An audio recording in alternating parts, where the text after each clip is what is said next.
온 여름을 함께 열심히 놀았습니다. 그리고 가을이 오고 날씨가 추워지자 이제 개구리가 메뚜기에게 이렇게 말했습니다. 메뚜기야, 우리 내년에 만나서 다시 또 놀자. 그런데 메뚜기는 내년이 뭐냐고 개구리에게 물었습니다. 개구리는 설명해 줬습니다. 흰 눈이 온 천지를 덮고 얼음이 얼고 몹시 추워서 모든 개구리가 땅속에 들어가서 오래오래 겨울잠을 자고 나면은 다시 따뜻한 봄이 오는데 그때가 바로 내년이야. 그러나 한 시즌밖에 살지 못하는 메뚜기는 내년이라고 하는 말을 도무지 이해하지를 못했습니다. 여러분, 하루살이와 메뚜기와 개구리가 내일 또 만나자, 또 내년에 만나자 이렇게 말을 해보지만은 한쪽에서는 그 말의 뜻이 도저히 이해가 되지 않았습니다. 왜 그랬습니까? 쉽게 말하면은 서로 차원이 다르기 때문입니다. 여러분, 차원, dimension이라는 말은 국어사전에 이렇게 나와 있습니다. 어떤 사물을 보거나 생각하는 처지 또는 어떤 생각이나 의견 따위를 이루는 사상이나 학식의 수준, 차원, 다시 말하면 지식의 수준이라고 하는 겁니다. 그리고 차원이라는 단어를 수학적으로 설명하면은 이렇습니다. 기원전 3세기에 기하학의 시조라고 하는 그리스의 수학자 유클리드의 정의입니다. 점은 0차원, 선은 1차원, 면은 2차원, 그리고 입체는 3차원. 이렇게 여러분 세상을 3차원으로 생각하는 관념은 아인슈타인이라고 하는 사람이 나타나기 전까지 2200년 동안 상당히 오랫동안 다들 그렇게 생각을 했습니다. 그러나 아인슈타인이라는 사람이 나타나 가지고 상대성 이론을 발표했습니다. 저와 여러분이 사는 이 우주를 3차원의 공간 플러스 시간을 합쳐서 4차원의 시공간으로 설명을 했습니다. 그러다가 최근 1960년대부터 촉근 이론이라는 것이 등장했습니다. 즉 그동안 우리가 0차원이라고 생각했던 점을 아주 작은 끈으로 인식을 하는 겁니다. 이런 촉근 이론에 의하면 우주는 9차원의 공간 플러스 시간을 합쳐서 10차원의 시공간으로 이루어졌다고 하는 겁니다. 그런데 더 최근에 1996년부터 M이론이라는 것이 등장을 해가지고 우주는 11차원으로 이루어졌다고 말을 합니다. 그런데 이렇게 상대성 이론이나 촉근 이론이나 M이론에서 말하는 4차원 이상의 것들은 저와 여러분들이 3차원 세상에 살기 때문에 그런 4차원 이상의 것들이 우리들에게는 전혀 납득이 가지 않습니다. 단지 이런 것들은 수학적으로만 증명이 되는 것들입니다. 그것도 보통 수학자가 아니라 아주 천재적인 수학자들에게 수학적으로만 납득이 되는 것들입니다. 그러니까 저같이 수학 점수가 형편없는 사람들에게는 그렇게 4차원 이상의 차원들을 무슨 복잡한 수학 공식으로 설명을 하면은 아니 뭐야 이거, 아니 재수 없다, 꼴도 보기 싫어 하고 아예 거들떠 보지도 않습니다. 그러잖아요, 여러분. 천재 수학자들도 복잡하게 생각하는 그런 복잡한 수학 공식들을 어떻게 감히 내 앞에서 설명을 합니까? 나를 어떻게 보고 그렇게 설명을 하는 거예요? 기분 나쁘게?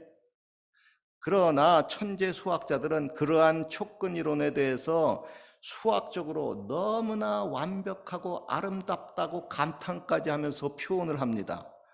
여러분, 제가 오늘 설교하는 목적은 뭐 복잡한 지식으로 여러분들 헷갈리게 하려는 것 절대 아닙니다. 도리어 하나님은 우리 인간과 차원이 다르다고 하는 겁니다. 수준이 다르다는 거예요. 여러분 그러잖아요. 우리는 4차원의 세계도 아무리 설명을 해도 잘 인식을 못합니다. 그런데 어떻게 우리가 M이론에서 말하는 11차원까지 인식을 합니까? 더구나 그런 11차원과 그 이상의 차원을 만드신 하나님은 얼마나 차원이 높습니까? 여기서 우리는 인간의 지식과 능력이 하나님에 비해서 너무나도 작다는 것을 깨닫게 됩니다. 고로 여러분, 하나님의 그 크신 지식을 아무리 똑똑하고 아무리 IQ가 좋은 사람에게 설명을 해줘도 도저히 이해할 수가 없기 때문에 성경은 그러한 초고급 지식은 구체적인 설명을 하지 않는 경우가 참 많습니다. 하나님의 그 천지 창조도 보십시오. 창세기 1장에 보면 하나님이 천지와 만물을 창조하는 과정을 단지 6일 동안 일어난 일로 간단히 서술하고 있습니다. 그리고 그 모든 것이 어떻게 만들어졌고 어떤 구체적인 수학 공식이 적용이 되고 어떤 물리적인 법칙으로 이루어졌는지 이에 대해서 성경은 구체적인 설명이 전혀 없습니다. 그냥 하나님의 말씀으로 있으라 있으라 있으라 하니까 그냥 그대로 되었다고 하는 겁니다. 그거 보면 도저히 인간적인 지식으로 이해가 안 되고 모든 것이 꾸며낸 거짓 이야기 같습니다. 그런데 믿음이 좋은 저와 여러분들은 그런 이야기를 들으면 아멘 아멘 하고 조금도 의심하지 않고 믿습니다. 아멘이죠? 아멘입니까? 글쎄입니까? 여러분, 왜 우리가 아멘 하냐 하면 우리 인간과 하나님 사이에는 너무나도 크고 많은 차원이 있기 때문에 인간으로서는 도저히 불가능한 것들도 하나님에게는 너무나도 쉽게 될 수가 있다는 것을 우리가 알고 있기 때문에 아멘 하는 겁니다. 예수님의 첫 번째 기적인 물이 포도주로 변하는 기적도 보세요. 여러분, 이 기적이 쉽습니까? 어렵습니까? 어떻게 보면요, 이거 참 쉽습니다. 예수님이 미리 아주 그 진한 포도주 원액을 몰래 숨겨놓고 있다가 남이 보지 않을 때 슬쩍 물에 타면 되는 겁니다. 그죠? 그런 속임수적인 마술이 아니잖아요, 근데, 그죠?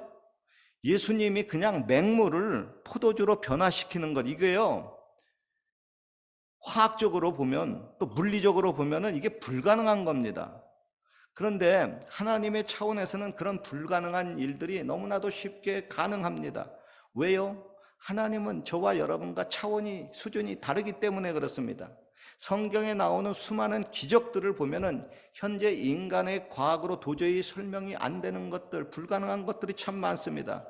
그러나 그것은 어디까지나 차원이 낮은 인간의 지식의 한계 때문에 그런 것이지 차원이 높은 하나님에게는 그런 기적이 얼마든지 가능합니다. 부활의 경우를 보십시오. 아니, 수천 년 전에 죽어서 먼지로 바뀐 사람들이 어떻게 단체로 그거 다시 살아 일어납니까? 그게 현대 과학으로 상상이 잘 안 됩니다. 증명이 절대 안 돼요. 왜냐하면 인간의 과학적 차원이 하나님의 과학적 차원에 훨씬 못 미치기 때문에 그런 겁니다. 그런데 인간의 큰 오류가 뭐냐 하면요, 자기가 모르는 것은 하나님도 모르다고 생각합니다. 아니에요. 그거 웃기는 소리입니다. 내가 모르는 것을 하나님은 알고 있습니다. 내가 못하는 것을 하나님은 아주 쉽게 하실 수가 있습니다. 그래서 오늘 본문 말씀입니다. 여호와의 말씀에 내 생각은 너희 생각과 다르며 내 길은 너희 길과 달라서 하늘이 땅보다 높음 같이 내 길은 너희 길보다 높으며 내 생각은 너희 생각보다 높으니라 그랬습니다. 여러분, 인간은 누구나 시간이라고 하는 4차원적 제약을 받기 때문에 타임머신을 타고 이동하지 않는 한 과거에 그 일을 돌이킬 수가 없잖아요. 가지를 못하니까. 또 미래의 일을 이미 완성한 것처럼 우리가 예정할 수가 없습니다. 왜? 미래로 갈 수가 없으니까요. 그러나 하나님은 4차원의 그 시간의 한계, 여기에 제약을 전혀 받지 않기 때문에 오래전에 죽었던 사람을 아직 죽지 않은 사람으로 볼 수도 있고 이미 벌써 죽었던 사람도 되살릴 수가 있습니다. 또한 여러분, 아직 태어나지 않은 사람을 이미 태어나서 죽은 존재로 볼 수도 있습니다. 그러니까 성경에 보면은 이런 말씀이 있는 겁니다. 죽은 자의 부활을 의논할진대 하나님이 너희에게 말씀하신 바 나는 아브라함의 하나님이요 이삭의 하나님이요 야곱의 하나님이로다 하신 것을 읽어보지 못하였느냐? 하나님은 죽은 자의 하나님이 아니요 산 자의 하나님이시니라. 즉 여러분, 하나님에게는 수천 년 전에 죽었던 그 사람까지도 현재에 죽지 않은 사람으로 바라볼 수가 있고요. 오래전에 이미 죽었던 그들도 다시 살려낼 수가 있다는 겁니다. 아니, 그게 어떻게 가능합니까? 아, 그랬잖아요. 하나님은 우리와 차원이 다르다니까요. 왜 자꾸 하나님을 그렇게 나와 같은 차원으로 생각을 하는 겁니까? 성경은 말씀합니다. 주의 날이 어찌 인생의 날과 같으며 주의 해가 어찌 인생의 날과 같겠느냐. 주의 목전에는 천년이 지나간 어제 같으며 밤의 한 경점 같을 뿐입니다. 하나님은 인생이 아니시니 시건치 않으시고 인자가 아니시니 후회치 않으시려다 그랬습니다.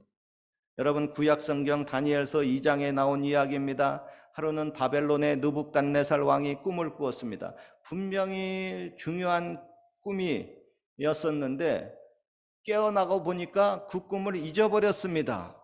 그래서 너무너무 마음이 그냥 궁금해서 미칠 지경입니다. 그래서 바벨론 나라에 온 박사와 술사와 점쟁이들을 다 불러놓고 말합니다. 내가 어젯밤에 꿈을 꾸었는데 그 꿈이 무엇이고 그 꿈의 해석을 너희들이 보여줘라 명령을 합니다. 그러자 박사와 술사들이 왕에게 말합니다. 왕이여, 꾸신 꿈을 저희들에게 말씀해 주십시오. 저희들이 해석해 드리겠나이다. 그러자 왕이 단호히 명령합니다. 내가 니들에게 방금 뭐라고 말했니? 내가 꾼 꿈도 니들이 말을 해봐. 그리고 그 꿈의 해석도 같이 말하라 그랬지. 어서 빨리 말을 해라. 그러지 않으면 당장 다 죽여버리겠다 그랬습니다. 그러자 술사들이 박사들이 대답합니다. 아니 왕이요, 꾸신 꿈을 얘기도 안 해주고 우리 보고 꿈을 말하라 그러고 또 해석까지 보여달라고 하니 그걸 누가 할 수 있습니까? 인간들과 같이 거하지 아니하는 신들 외에는 왕이 요구하는 것을 보일 자가 없나이다. 즉 여러분, 인간은 그 누구도 그런 비밀스러운 일을 알지 못한다고 하는 겁니다. 오직 신, 그것도 아주 뛰어난 신만이 그것을 하실 수가 있다는 겁니다. 결국 여러분, 이 일로 인해서 바벨론의 모든 박사들, 술사들, 점장이들이 하루아침에 다 죽게 생겼습니다. 그리고 그 당시 바벨론의 포로로 끌려갔지만은 너무나 지혜와 지식이 뛰어난 그 박사였던 다니엘과 그의 세 친구들도 함께 죽을 처지가 되었습니다. 이 소식을 듣고 다니엘과 친구들이 하나님 앞에 간절히 기도합니다. 하늘의 하나님이여, 이 은밀한 일을 저희들에게 보여주사 저희들 죽지 않게 하옵소서. 그러자 하나님이 그 기도를 듣고 밤의 꿈을 통해서 다니엘에게 꿈을 보여주었습니다. 그리고 다니엘은 왕에게 나가서 그 꿈과 함께 해석도 거침없이 말해줍니다. 왕이여, 왕이 물으신 것은 박사나 술객이나 점쟁이가 능히 보일 수가 없습니다. 그것은 오직 은밀한 것을 나타내시는 하늘의 하나님만이 보일 수가 있습니다. 왕이여, 왕이 큰 신상을 보셨나이다. 어떤 신상을 봤는지 한번 띄워줘 보세요. 요 신상이에요. 왕이 본 신상은 이러합니다. 그 우상의 머리는 정금이요, 가슴과 팔들은 은이요, 배와 넓적다리는 노시요, 그 종아리는 철이요, 그 발은 얼마는 철이요 얼마는 진흙이었나이다. 또 왕이 보신즉 사람의 손으로 하지 아니하고 뜨인 돌이 신상의 철과 진흙의 발을 부서뜨림에 그 우상이 다 부서졌고 우상을 친 돌은 태산을 이루어 온 세계에 가득하였나이다. 그 꿈이 이러한즉 해석도 해드리겠습니다. 이 신상의 정금머리는 바로 바벨론이요, 은으로 된 가슴과 팔은 바벨론 뒤에 일어날 메대와 파사 나라요, 또 동으로 된 배와 넓적다리는 그 뒤에 일어날 헬라 나라요, 철로 된 종아리는 그 뒤에 일어날 아주 강력한 로마요, 얼마는 또 철이고 얼마는 진흙으로 된 그 발은 말세에 일어날 나라들입니다. 그리고 그 후에 나타난 돌은 바로 산돌이 되시는 우리 예수님을 의미하는데, 이 돌이 그 모든 세상 나라들을 부서뜨리고 없애고 한 나라를 세우시는데, 이 나라는 영원히 멸망하지 않는 나라가 될 것입니다. 그러자 느부갓네살 왕이 깜짝 놀랐습니다. 자기가 본 꿈이 바로 이 꿈이었어요. 그리고 해석도 몰랐었는데 꿈과 해석을 정확하게 얘기를 하는 겁니다. 자, 보세요. 하나님은 다니엘이란 사람에게 주전 600년경부터 주님이 재림하실 때까지 거의 2600년 동안에 일어날 세상 일들을 아주 간략하게 보여주셨습니다. 아니 여러분, 이게 어떻게 가능합니까? 감히 누가 2600년 동안에 일어날 일을 이렇게 정확하게 눈앞에서 보는 것 같이 알 수가 있겠습니까? 바로 여러분, 4차원의 시간과 공간을 초월하시고 모든 차원의 모든 것을 주관하시는 하나님 외에는 그 누구도 이것을 알 수도 없고 마음대로 움직일 수도 없습니다. 여러분, 우리가 하나님을 믿으면서 종종 의심이 들어오고 낙심이 되는 것은 뭐냐 하면 하나님의 실력, 하나님의 수준을 모르기 때문에 그렇습니다. 그리고 제가 오늘 어렵지만 이렇게 차원의 이야기를 하는 것은 뭐 10차원, 11차원 그리고 그 이상의 차원을 만드신 분이 하나님이라고 하는 겁니다. 우리는 4차원도 제대로 모르는데 하나님 그 수많은 차원을 만드시고 그 차원들을 손 안에서 마음대로 주무르실 듯 그렇게 하실 수 있다고 하는 겁니다. 요한계시록 21장 1절에 보면 이런 말씀이 있습니다. 또 내가 새 하늘과 새 땅을 보니 처음 하늘과 처음 땅이 없어졌고 바다도 다시 있지 않더라. 보세요. 처음 땅, 처음 하늘, 처음 바다가 이게 없어져 버린 겁니다. 그리고 새 하늘, 새 땅이 짠 하고 나타나는 겁니다. 여러분, 이거 뭐예요? 물론 이것을요, 그냥 영적으로만 해석해가지고 그동안 사탄이 오염시키고 더럽히고 망쳐놨던 지금의 하늘과 땅과 바다를 하나님이 영적으로 좀 새롭게 하셨다, 뭐 그렇게 해석할 수도 있어요. 그러니까 눈에 보이는 땅과 하늘과 바다는 옛날 그대로인데 다만 영적으로만 새롭게 한 것이라, 이렇게 뭐 해석할 수도 있고 그렇게 해석도 가능합니다. 그러나 이 말씀은요, 새 하늘과 새 땅과 새 바다가 짠하고 다시 나왔다는 이 말씀은 예수님이 이 땅에 재림하시고 난 후에 천년 왕국도 끝나고 또 새 예루살렘 성, 그 시티가 아주 통째로 하늘에서 내려오는 그런 신천신지의 시대입니다. 그러니까 이 새 하늘과 새 땅, 새 바다를 글자 그대로 해석할 수가 있습니다. 즉 지금 우리 눈에 보이는 이 낡은 땅과 낡은 하늘과 낡은 바다를 마치 자동차의 그 낡은 부속, 오래되면 부속이 낡잖아요. 그거 통째로 빼버리고 새로운 부속을 갈아 끼우듯이 그렇게 하나님은 그렇게 하실 수가 있다는 겁니다. 어젯밤에 우리 교회 난리가 한 번 난 적이 있어요. 저쪽 식당 쪽에 스톱파이프가 터졌습니다. 그래가지고 홍수가 났어요. 잔뜩 홍수가 났어요. 그런데 또 다행히 그래도 그 고치는 보일러 수송공이 일을 마치고 집에 가다가 바로 연락을 받아가지고 바로 10분 만에 달려왔어요. 그래가지고 딱 보니까 그쪽 동파이프 그쪽 연결되는 그 파트를 아주 통째로 잘라가지고 탁 빼가더라고요. 그리고 임시로 달아놨는데 그거 이제 부속 이제 사가지고 통째로 갈아 끼우면 된대요. 자, 보세요. 사람도 기술이 있으니까 그것을 통째로 잘라가지고 새 것으로 갈아 끼우잖아요. 하나님이 새 하늘과 새 땅과 새 바다를 너무 낡았다, 이제 새 것으로 좀 만들자 해가지고 통째로 구석 갈듯이 갈아 끼운다고 하는 겁니다. 차원을 아예 갈아 끼우는 거예요, 하나님이. 그죠? 이에 대해서 사도 베드로도 그때의 일을 미리 바라보면서 이렇게 언급하고 있습니다. 그러나 주의 날이 도적같이 오리니 그날에는 하늘이 큰 소리로 떠나가고 천체는 다 녹아 없어져 버리고 땅과 그 위에 있는 모든 것이 없어지고 말 것입니다. 보세요. 하늘이 떠나가 버리는 겁니다. 천체가, 원소들이 녹아져 버리고 이러는 세계, 새롭게 만드는 세계입니다. 그러니까 이게 신천신지라고 하는 겁니다. 여러분, 하나님은 이렇게 인간이 이해하지 못하고 하실 수 없는 그런 차원조차 마음대로 없애고 만들고 주무를 수 있는 분입니다. 그러 여러분, 하나님의 능력과 실력을 의지하지 마십시오. 도리어 하나님을 더욱 신뢰하고 하나님을 믿으십시오. 하나님은 믿는 자에게 내 믿음대로 될지니라고 말씀하고 있습니다. 절대로 하나님의 능력을 의심하지 말라고 말씀하고 있습니다. 아무쪼록 여러분 차원이 높으신 하나님을 더욱 신뢰하면서 하나님이 믿는 자에게 주시는 큰 기적도 올해 같이 체험하면서 더욱더 행복하시기를 주님의 이름으로 축원합니다. 기도드리겠습니다.